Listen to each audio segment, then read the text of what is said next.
The first time I saw someone killed in front of me, it was at the Queen's feast. I remember the blood, still warm on the ground, and the way Queen Adisa smiled as if it was all part of the celebration. From that day, the village of Abonyo was never the same. My name is Kwame, and when I was a child, we lived in fear of Queen Adisa. People said she was once beautiful, but I only knew her as cruel and terrifying. Her soldiers would take anyone who spoke against her, and they never came back. At night, screams would come from the palace, and my mother would tell me to stay quiet, not to ask questions. But even as a boy, I knew something was terribly wrong. One day, the queen announced a great feast for the village. She claimed she wanted to share her wealth, to show kindness to her people. My father told me to stay away, but curiosity got the better of me, and I went with my friends. The palace was filled with music and laughter, but something felt wrong. I couldn't shake the feeling that we were all walking into a trap. Then, the queen stood up, raised her hand, and the music stopped. "We are all family here," she said, "but some of you are not loyal.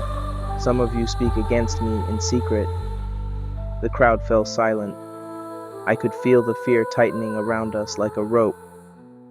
"I will show mercy," the queen said, her voice as cold as her eyes. "Bring them out." Soldiers dragged several villagers to the front. I recognized them, people who had spoken out about the queen's taxes or who had simply wanted to leave Abonyo. Without a word, the queen gave a signal, and the soldiers began to kill them, one by one. Their bodies fell to the ground, the sound of their last breaths hanging in the air. I wanted to run, to scream, but my legs were frozen in place. The queen looked over the crowd, her gaze landing on each of us. For a moment, I thought her eyes locked with mine, but then she turned away, as if satisfied. That night, none of us slept. The village was quiet the next morning. No one dared speak of what we had seen, but we all knew. Queen Adisa ruled through fear, and no one could stop her. Years later, the people rose up against her, and she was overthrown. But even with her gone, the memory of that night stayed with me. Sometimes, when the forest is quiet, I can still hear the screams, like a whisper on the wind.